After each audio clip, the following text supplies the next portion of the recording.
உண்மையை சொல்லி நன்மையை செய்தால் உலகம் உன்னிடம் மயங்கும். நிலை உயரும் போது பணிவு கொண்டால் உயிர்கள் உன்னை வணங்கும்.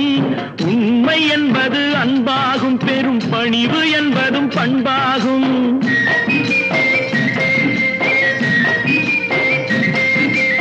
உண்மை என்பது அன்பாகும், பெரும் பணிவு என்பது பண்பாகும். இந்த 4 கட்டளை அறிந்த மனதில் எல்லா நன்மையும் உண்டாகும், எல்லா நன்மையும் உண்டாகும்.